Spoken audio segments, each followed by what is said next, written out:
All right, welcome to our reaction to Murder Island, episode 4. I've got Jen and we've got Kerry Daynes, forensic psychologist, headliner at CrimeCon, and she is going to be analysing the situation with us today. Now, if you're not familiar with Murder Island, we have got Charlie, who's come to the island.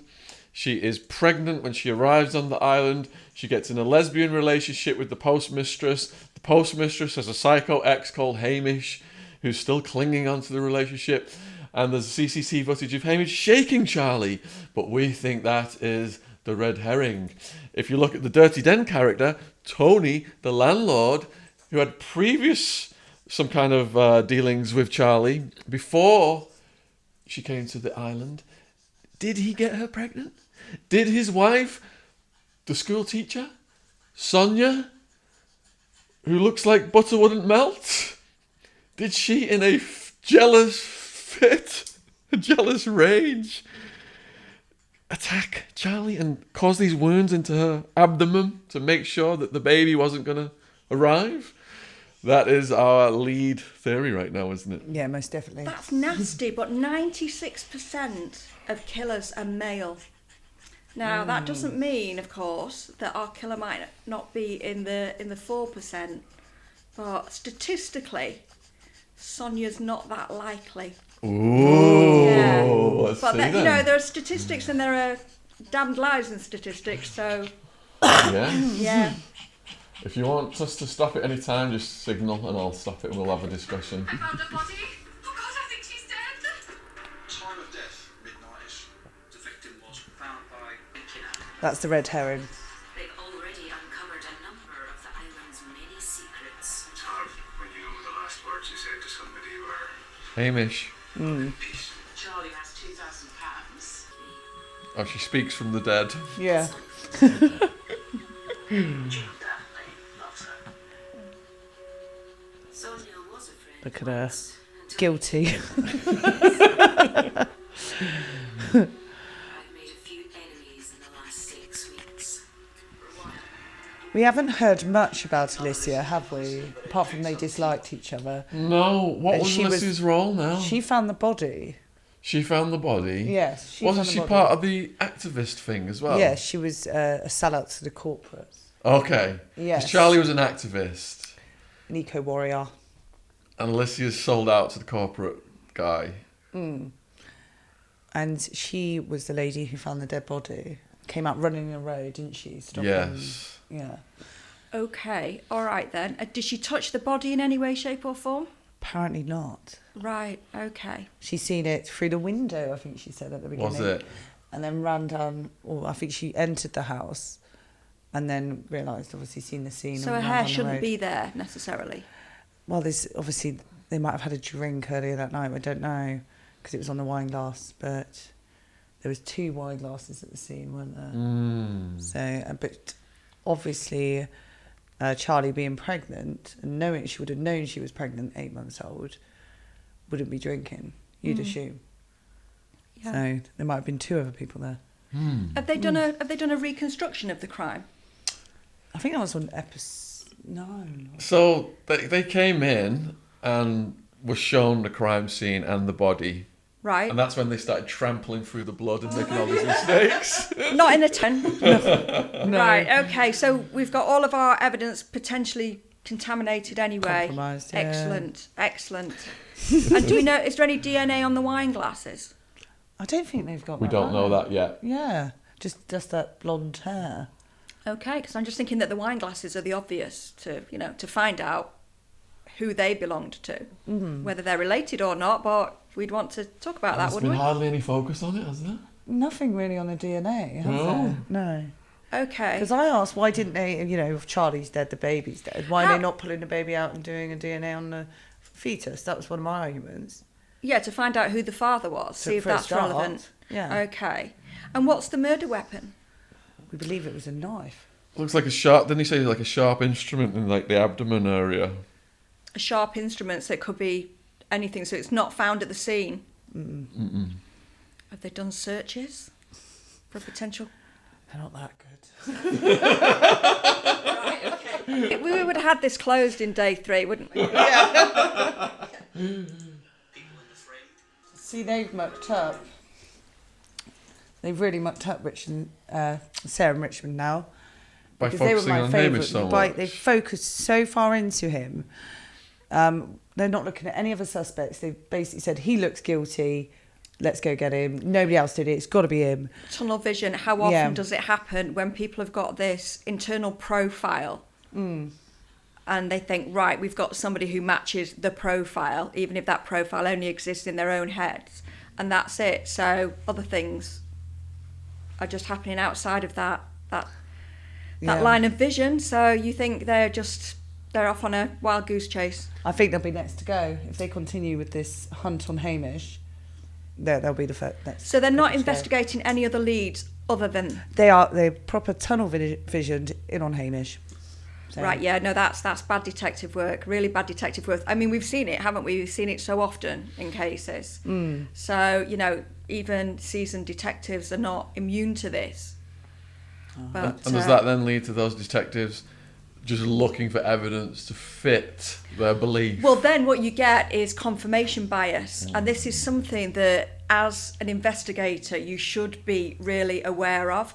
But that's when you start to fit the pieces, around your theory rather than the other way. So they need to be looking for things that are also going to rule Hamish out.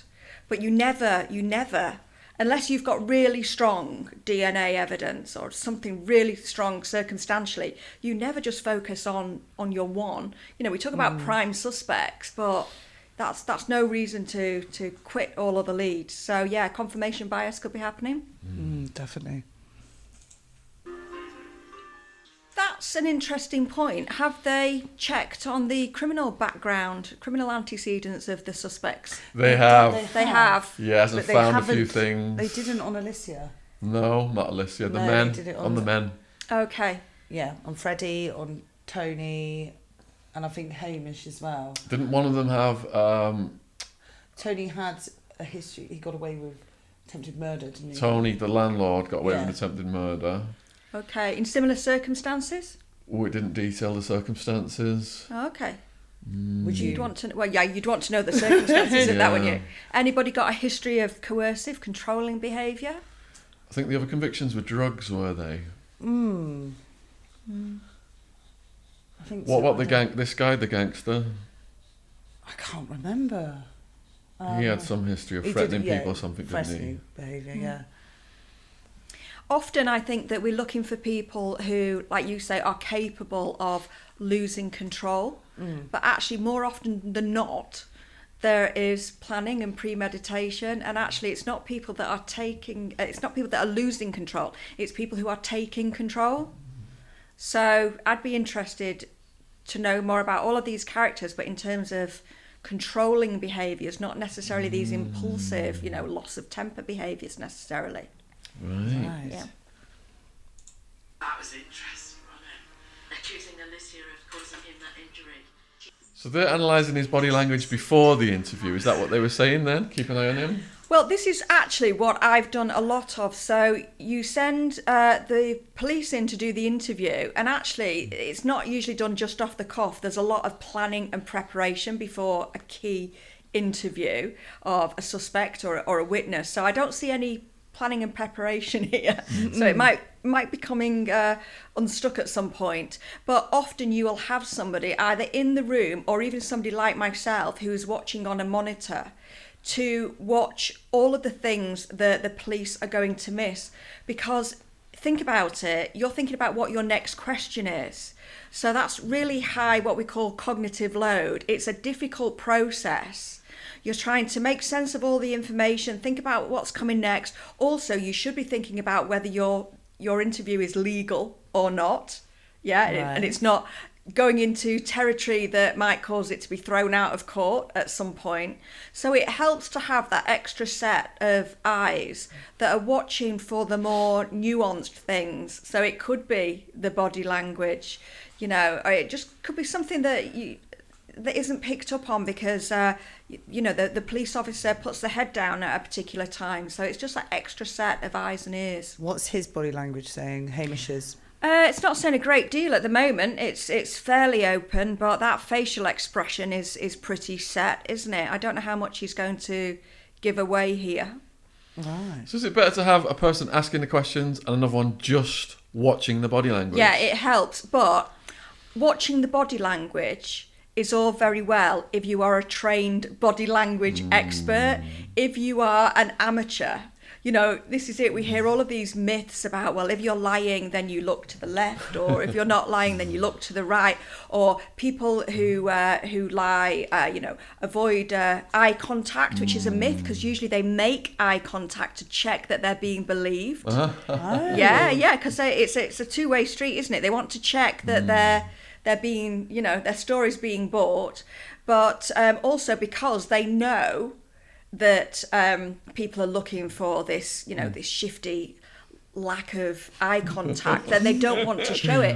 And it's actually their lower bodies that often give more away because they are less consciously aware of their lower bodies, so they don't control Also them like leg in the tapping. same way. So we can't see the lower body there. What do you look for in a lower body?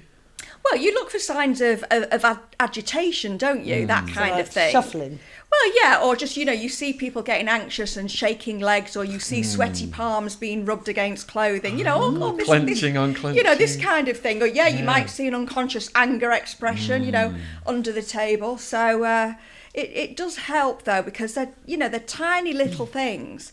And this is it. We're looking for clusters of behaviour. And I think what we might get here is somebody who doesn't really know anything about body language saying, oh, you know, he touched his nose at this point. That's got to be significant. So it could be that it leads them off in all kinds of different directions because there's so much psycho bobbins out there when it comes to analysis of body I'm language. definitely watching the bottom half now. Yeah. What's Hamish? Did he come across as honest? Yes. When he said that? I don't know. I mean, he's not giving a great deal away there. He's not giving a great deal Quite away. So I poker-faced. don't know. So is he trying to deflect onto somebody else? I don't know. Or does he genuinely believe that they are the people that should be looked at? He seems very simple. They portrayed him as being very simple throughout.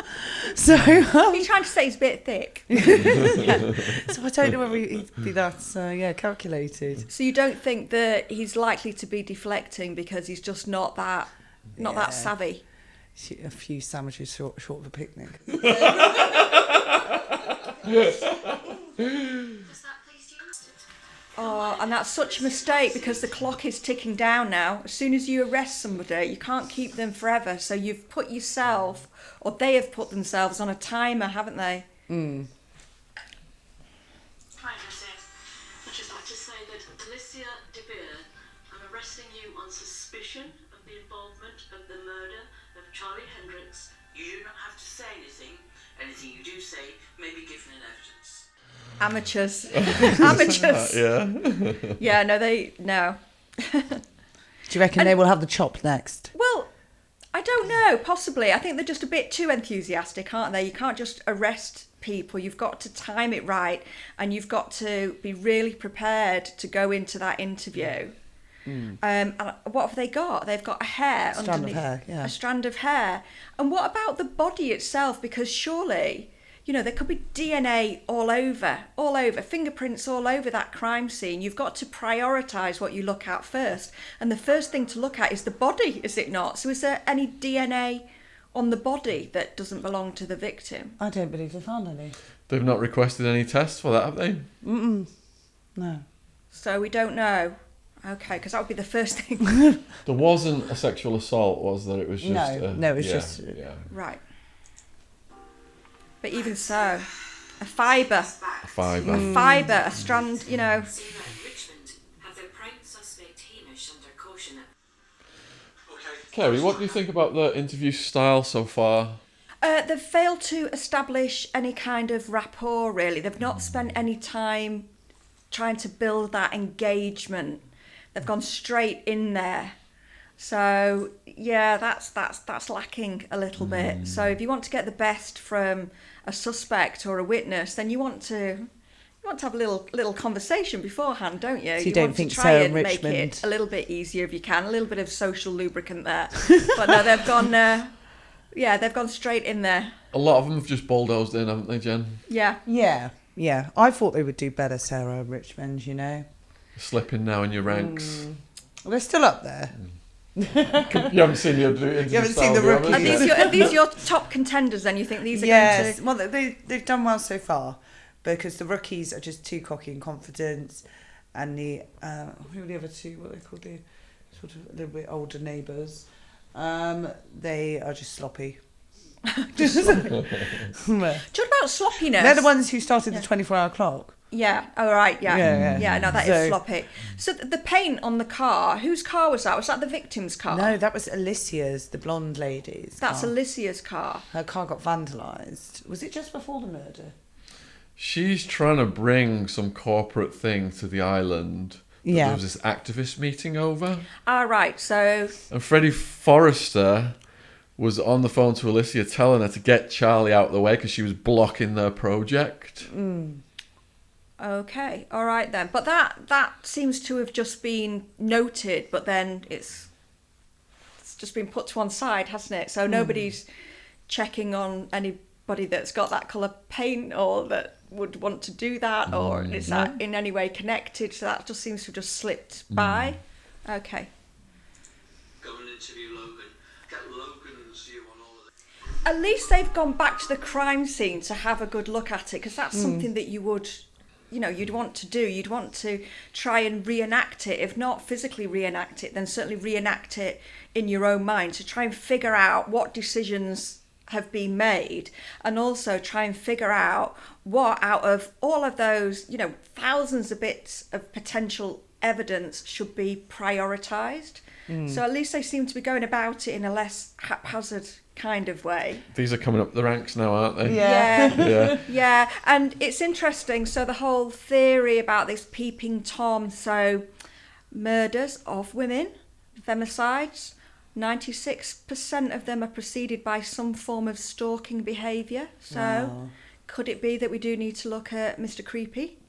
From your experience then, from people you've interviewed, is peeping Tom behaviour versus flashing behaviour, which are more prevalent and which are more indicative of a potential murder in the future? Well, they're all potentially... the peeping Tom behaviour is potentially stalking behaviour, isn't it? So I would be more... I would be looking at that specifically. Stalking behaviour, peeping Tom type behaviours fit more with that profile, don't they? So I think that peeping Tom behaviours, in this instance where you've got a woman who's been murdered in her own home, that is something that I would look at first, I think. I don't think there's no suggestion of flasher type behaviour, is there? No. But that is often something that you would look at in terms of the trajectory of a sex offender. But this is not a sex offender that we're looking at. So this is somebody who seems to have targeted her specifically and targeted her around her middle, and she's pregnant. So I think that could be potentially very, very significant. It could just be a coincidence. They might not have known that she was pregnant, but it doesn't seem so. I mean, that's not usually... It happens that kind of way. The postmistress had come across her pregnancy test, hadn't she? So she didn't know she was pregnant, no, she? She found that when she came across the pregnancy test, didn't she? Yes. Postmistress, at that point. Was that so then do you think Hamish would have found out through the postmistress then? The postmistress was walking away from the house when Hamish tried to go outside and get her to talk to her, but she was in a piss. Maybe that's why she was in a piss, because of the pregnancy test. So I don't think she killed her. No. I'm just trying to think how the information would have flown out, the pregnancy, who would have got that information first. Maybe, I don't know. Postmistress first. But the landlord as well. The father of the baby, does the father of the baby know that she's pregnant? We That would think be the father of the baby is Tony, the landlord, Yeah. and his wife Sonia is thus a contender for the killing. You need to be as thorough as possible, like find out if Logan can. Okay. So what do you think of them, Kerry? Godless is quite a strong term, isn't it? They're not really asking any follow-up questions. They're not really opening it all up to be explored, are they?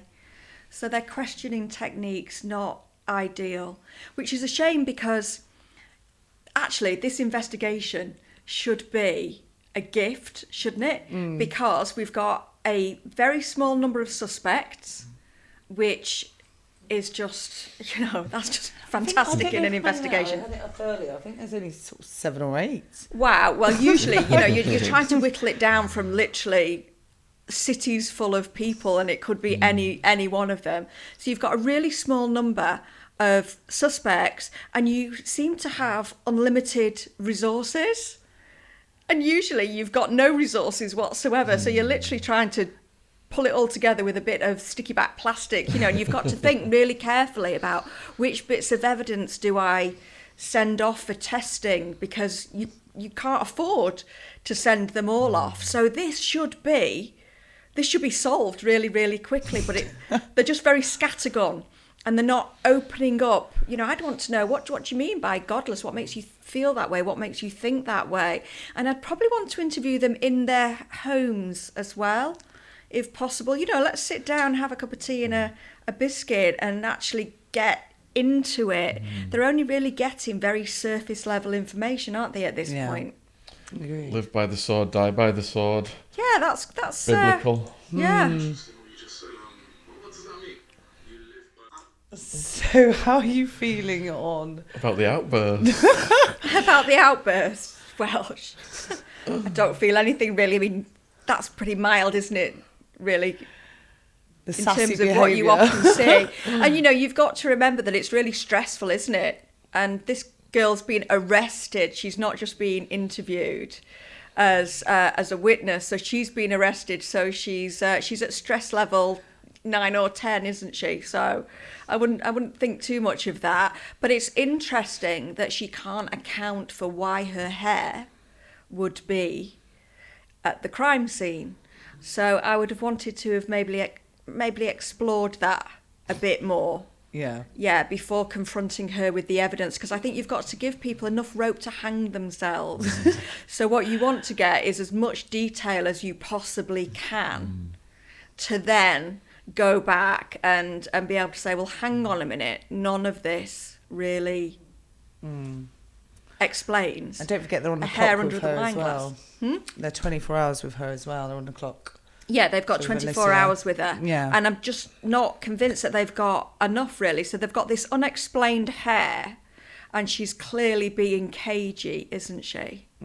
So interesting, but they've just not...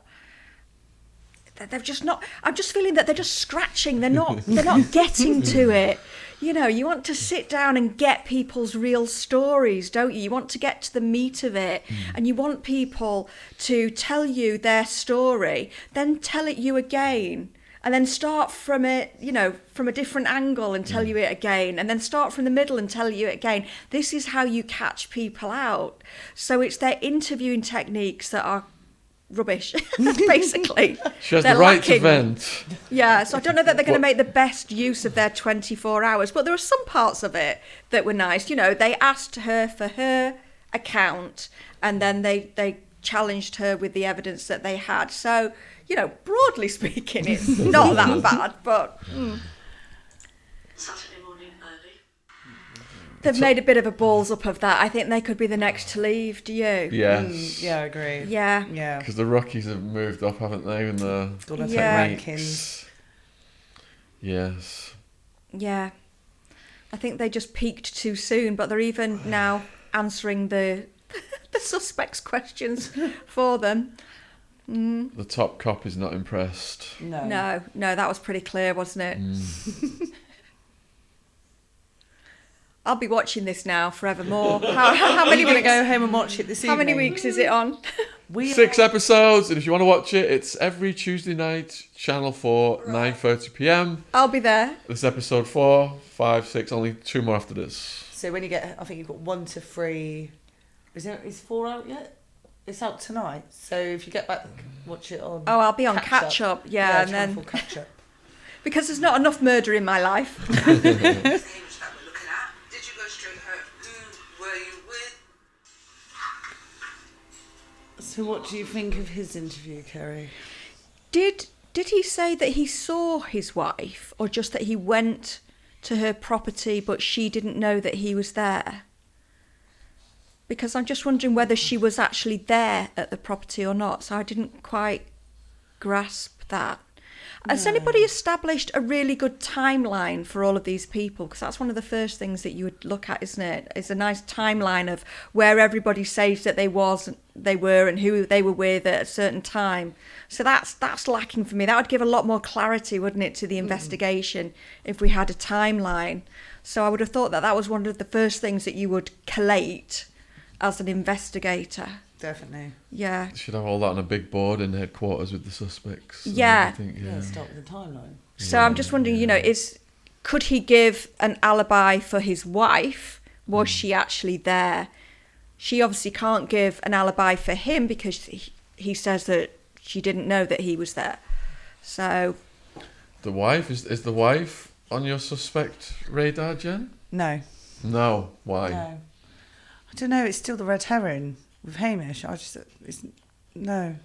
but are you thinking about it in the right way? Because this is an investigation. So would you use the term red herring in an investigation? You wouldn't, would you? No, I guess not. So You're using the term red herring because this is Murder Island. So I'm always expecting the unexpected. Yes. So that'll set me out. So maybe not. Yes, because at the start I thought it would be her. Because she was really fidgety when the police went to interview her at the post office or wherever I think she was. I've got to stop looking at the it's too obvious theory. I know, but sometimes it is obvious, isn't it? And the current partner should It's usually always the current be. partner, isn't it? Yeah, Usually. yeah, current or former partner. Yeah, so should be. If you've really got your detective hat on, I would lose the red herring. Don't be distracted by the red herring. I just think, I thought, it's too easy. This is a competition. They're going to make it look really, really difficult. But now. Could it be a double bluff, though? I'm starting to think double bluff as well. Double bluff. Yeah. It could be. I think that, as we were saying before, you don't want to get tunnel vision and you don't want to rule people out too early in the investigation. No. So we need to keep our mind open Keep to an that. open mind.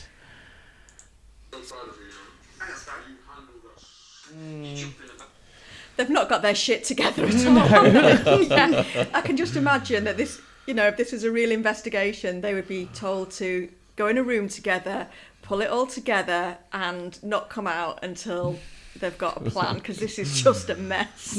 Slipping again. I was right. I think you're just waffling a bit here. Because I'm not sure what you're doing. Still for them as well. You've been exhausted. I like Richmond, though. Yeah. That's what we've said from the beginning. Yeah, I like Richmond. I think that he brings a bit of humanity to it, and I quite like his diplomatic approach during interview as well. I like the way that he challenges, but quite softly. He has a nice way about him, doesn't he? Yeah, no, if I had to choose somebody good to energy. work with, out of this bunch, I'd definitely go for Richmond. Not Nick?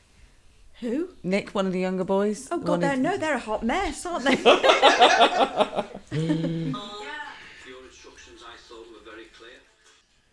Yeah, so it's near the end now, so usually something pivotal develops, doesn't it? Yeah, All right. right. 10 I mean, this minutes. is it. So we're only going to be, we're going to be drip fed, aren't we? The evidence. Yeah. And since it's episode 4, Yes. the heat is on now. Isn't Right. it? Yeah. So there'll be, What's this one called? The Net Titans. Yeah, it's actually quite slow for a murder investigation that can sometimes just move, take on a life of their own, just move apace. Really? Yeah, so I think that they're having quite a nice steady stream of evidence. So they should appreciate the luxury of that. What was the quite fastest? relaxed and laid back. What was the fastest paced one you were involved with? Oh gosh, I don't know, but sometimes they just move so quickly. Sometimes they're solved by the time you've planned your Really? yeah. Oh, wow. Yeah, they can move very, very quickly, and then often with psychologists, they bring in the forensic psychologist because they're at a dead end. So you are not involved in the fast-paced ones so much as the ones that have really got to desperation stages. When they call in the forensic psychologist, it really does mean that they are at, pulling hair out. It's one step away from, we're going to call a psychic, really, because often they don't have the resources to do that. So that things are getting pretty tough if you're asked to come in and lend a hand. So when it's that tough, then and you come in, do you feel the pressure of that on you? Not so much me, because I'm not the chief investigating officer, but you've got to work quickly and you've got to become part of the team very quickly. And that's hard because you're an interloper, aren't you? And often there's a lot of suspicion about psychologists, or they expect you to come in and have all of the answers. So it's about managing expectations. But most of the work I do is about, planning interviews. It's not quite what you see on TV. It's certainly not going out chasing suspects around like this. No. Yeah, it's not the on the ground work.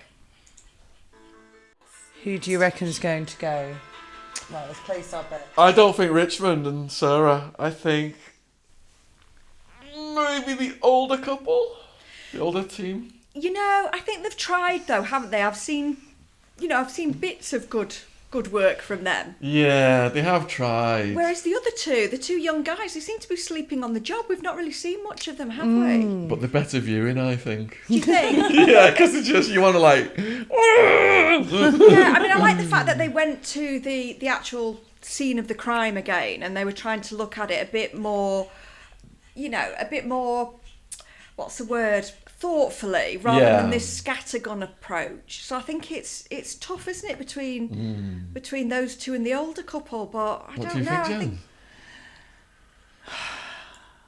I'm torn. I do think the younger lads are going to go there. You want the younger lads to go. Yeah. I do wonder what else they've been doing, really. Not a lot. They've just been bossing it around the island. Do you for think? Weeks on end. Yeah, creating stories.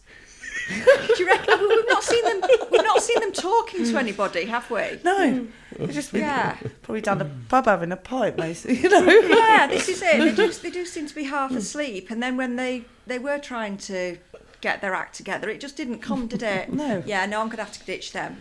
And you say that they're rookie police? Rookie cops, yeah. Yeah. Really? Mm-hmm. All right. They fancy themselves as swashbucklers. Yeah, it shows you the importance of training, doesn't it? We need Colin Sutton on this. You're extremely nervous. Well, I am. Let's scarper. Here's a question for you, Kerry. Do you think me and Shaun would be any good at this? I think that you should be the next team, actually, for the next Double Murder follow. Island. Yeah, and we can put it to the test. Yeah, I think you just have to get your head out of. It's not a television programme. It's a police investigation. But I think that you'd probably go about it in a more calculated way. After watching this, we would. This is it. We won't start So I'd stepping quite in the like blood. to try this myself. Actually, it's a bit of fun, isn't Yeah. it? It's a bit of fun. But But you'd I'm absolutely smash it. You've got a slight advantage, haven't you? a bit of an advantage in that I know a bit more about police techniques, but then I might have a disadvantage because when you think you know it all, that's when things come unstuck, isn't it? Yeah. So I might go in there thinking that I was a dead cert and then fall flat on my face. I don't know. It's interesting to watch, but I'm Team Sarah and Richmond. Yes, Yeah. definitely. Yeah, definitely. Yeah. I think Do you feel guilt in any of that? there's no body language that says guilt. You've got to be really careful. Remember, Freud said sometimes a cigar is just a cigar. So we can't analyse literally everything. We've got to look at what's significant and what isn't. I mean, this just to me looks like somebody who is quite anxious because they've just found themselves in a police station in a murder investigation. So let's see what she's got to say. I don't know who this person is. Who is this? So this is Jean. This is Charlie's ex-lover. Ah, okay. And Hamish's ex-wife. Ah, okay. Something Well, yeah, like she's pretty central to this, isn't she? Yeah, very central. Okay. The Wow. plot thickens. Doesn't it? Yeah. What's our final thoughts? I've got no idea. I've got no idea who it is. But didn't she say at the end there, I didn't want him to find me? During that interview, didn't she say I didn't want him to find me? Didn't want Hamish to find Was her. that Hamish? Right, Hamish, Right, yeah. that's Yeah, Hamish. is that what she Okay. meant? All right then. And she probably would have recognised his voice, wouldn't she? If Yeah. that, Of course, yeah. yeah. So yeah. Unless so, she didn't want to drop him in it. Yeah, maybe. I don't know. I think that the timeline is coming together, albeit late. Yes. So the 10 p.m. timeline. So she was murdered around the 10 p.m. mark because they Yeah. didn't actually know that. But where people were, and secrets are starting to be revealed, aren't they? Yes. So I don't know. I think it's all to play for, but I think that Sarah and Richmond are definitely my top detectives out of the two that are left. Agreed. What's your suspects now then? Well, it's all a bit higgledy-piggledy. Oh, it's a isn't complete it? mess. So I think in the next one, it will be the real sort of revealer ready for the last episode. So I can't put my finger on it. Because I'm we were still sold convinced on it was Sonia. I But still now am. we've swayed away from that, haven't we? No, I'm still on her. Oh, you still on Sonia? Yeah. Well, statistically, it would be Jean, wouldn't it? No, because Jean's the one who's just been written off. Written off by who? Well, because they think she's telling the truth by Richmond and Sarah. But I've not written her off. Oh, she's your top suspect. Is Kerry she? said statistically it's the partner. Yeah, but I mean, the statistics don't tell you everything, do they? But then you I also just- said statistically it would be a man, more likely to be a man. Yeah, it'd be more likely to be a It's- man. it's So so if it was a confusing, male isn't it? partner, I think I'd probably be spending more time looking at them. I don't know. I don't think you can rule anybody out with such a small pool of suspects. All Not 9 at of them this are stage. counted to murder. Yeah, 9. exactly. I mean, really, if we can't piece together a good timeline for 9 people, what hope is there for us? So I've got Tony and Freddie as my main male suspects. Sonia, Jean. Who was the girl they arrested? The young blonde girl. What was her name? I can't remember. Alicia. Alicia as a possible. Yeah, why is Alicia No, lying? she's too Or much of a did that princess. or did that hair just get there? That hair could just be there, it could have blown in, couldn't it? Yeah. But even so, there's nothing really Tying her to to it, is there? explain it, is there? Who do you think will get eliminated next? Well, there's only 2 teams. Well, yeah, it's whoever wins now. Yeah. Yeah. Who do you think's going to win? Sarah and Yeah, it's got to be Richmond. Sarah and Richmond. Yeah. Yeah, Yeah. if I mean- there's any justice in the world. Because is it Nick and... Is it Andy, I want to say? I can't remember. I can't remember the names. Nick and his colleague. So But if they come through, I don't... Yeah. There could be there's some key piece of information that is coming next episode that is just going dictaphone. to turn it on its head. Well, yeah, the dictaphone's a big hint. So, So stay tuned for the next episode. Let us know in the comments who you think is the main suspect or suspects. Male, female, what do you think? Let us know who you think's going to win. And this is every Tuesday night, Channel 4, 9:30 p.m. #Murder Island. We will see you next time. Cheers. Thanks, everyone. Cheers. Thank you.